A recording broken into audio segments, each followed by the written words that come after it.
Гуляя в лесу, мужчина нашел необычного одинокого щенка. Мужчина пожалел бедняжку и забрал его к себе домой. Вскоре мужчина отнес найденное животное в ветеринарную клинику, но ветеринар, увидев щенка, раскрыл от удивления рот. Джон любил гулять по лесу недалеко от своего дома. Это было его любимое времяпрепровождение, особенно после долгих рабочих дней. Он часто брал с собой бинокль, чтобы наблюдать за птицами, и видеокамеру, чтобы запечатлеть красивые моменты природы. Иногда он оставался в лесу до самого заката, наслаждаясь тишиной и покоем, которые дарила природа.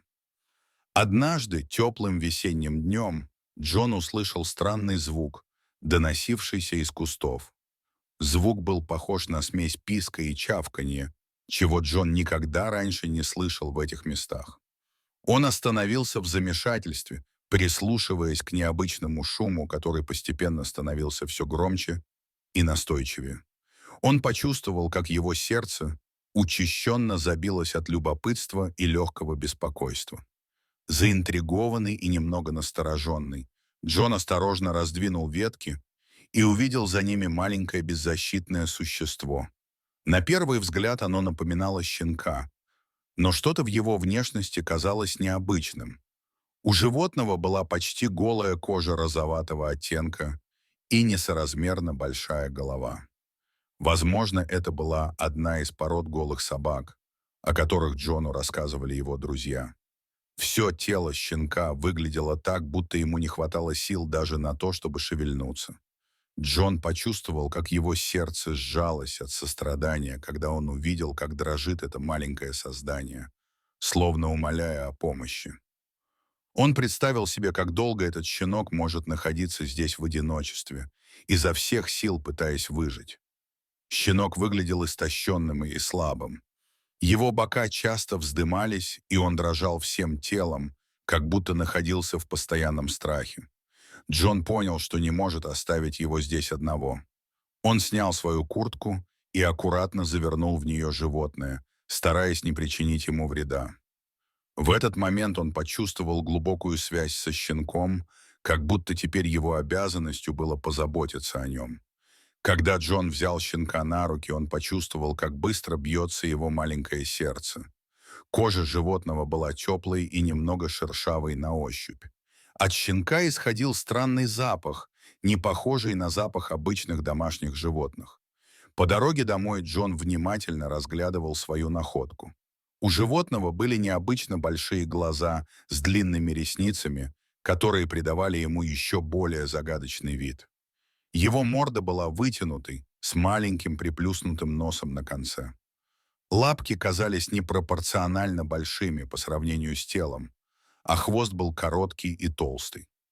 Джон задумался о том, что он никогда в жизни не видел подобных щенков и откуда он мог взяться в этих краях.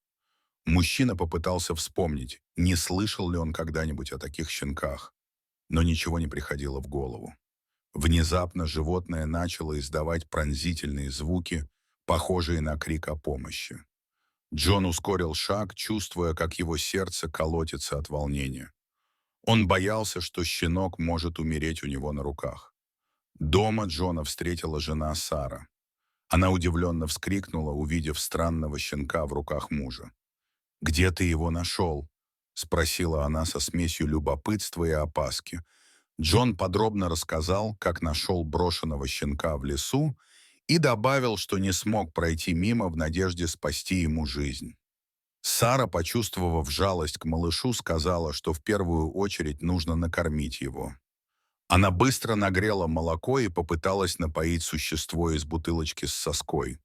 Однако животное отказывалось пить, отворачивая мордочку и издавая жалобные звуки. Джон и Сара перепробовали разные продукты: измельченное мясо, овощное пюре, даже детское питание, но все было безрезультатно.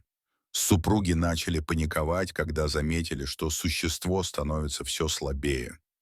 Его дыхание стало прерывистым, а глаза начали закрываться. В отчаянии Сара предложила позвонить в ветеринарную клинику и узнать, что делать в такой ситуации. Джон, обеспокоенный состоянием маленького щенка, предложил срочно ехать в круглосуточную ветеринарную клинику в соседнем городе, несмотря на позднее время. По дороге в клинику животное начало дрожать и издавать слабые стоны, словно прощаясь с жизнью. Сара держала его на руках, пытаясь согреть своим теплом. Джон гнал машину на предельной скорости, молясь, чтобы они успели спасти страдающее животное. В клинике их встретил пожилой ветеринар Майк с усталым лицом. Увидев необычного щенка, он нахмурился и быстро повел их в смотровую. «Где вы его взяли?» — спросил Майк строго, начиная осмотр. Пока ветеринар работал, Джон и Сара ждали в коридоре, держась за руки. Они слышали, как в смотровой что-то падает и звенит, а ветеринар громко отдает команды медсестре. Минуты тянулись мучительно долго, как будто время остановилось. Джон и Сара не находили себе места от тревоги, представляя худший исход. Наконец ветеринар вышел к ним. Его лицо было очень серьезным. Мне удалось стабилизировать его состояние, но я никогда раньше не видел такого животного.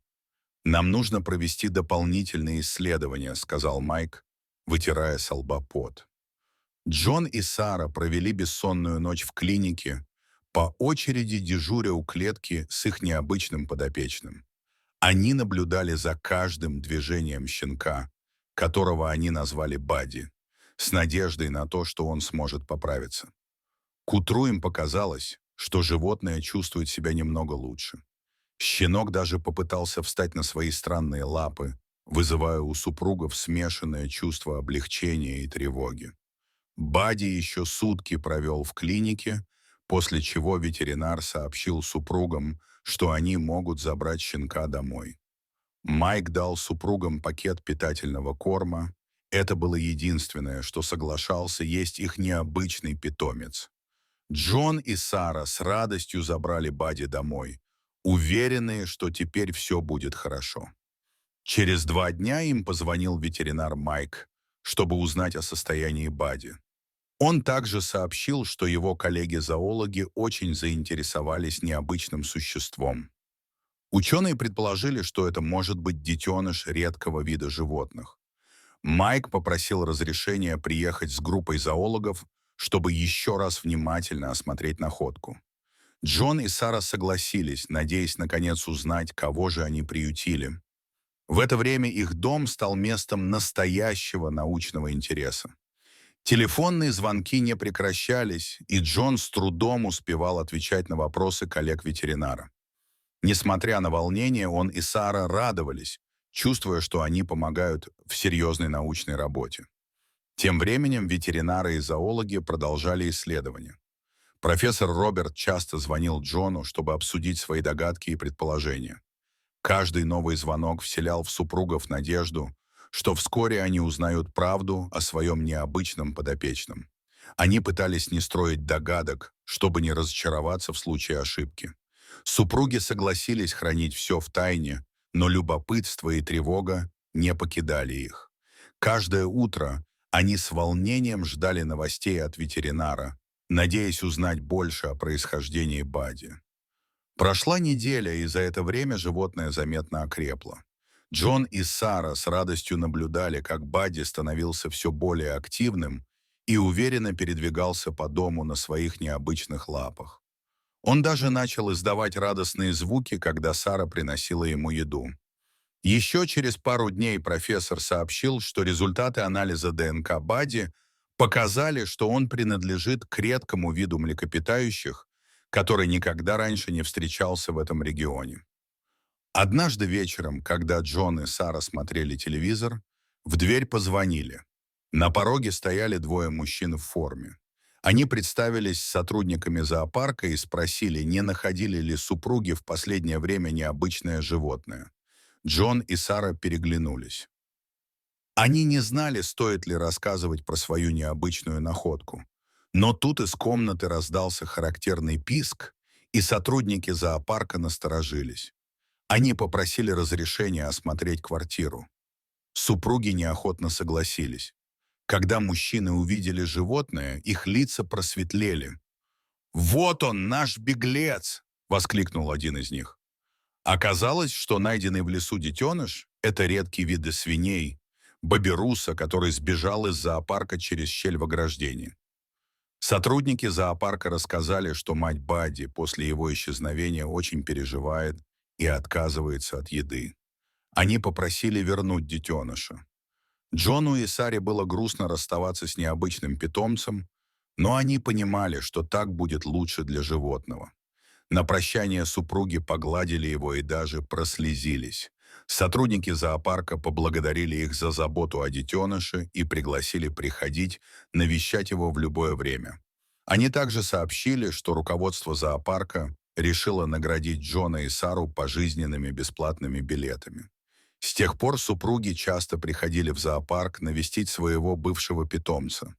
Они с радостью наблюдали, как он растет и играет со своей мамой, Боберусой. А дома у них осталась фотография необычного питомца и память о невероятном приключении, которое они пережили вместе. Эта история стала частью их жизни. Джон и Сара часто рассказывали о ней своим друзьям и близким, добавляя каждый раз новые детали и эмоции, которые они испытали в те удивительные дни.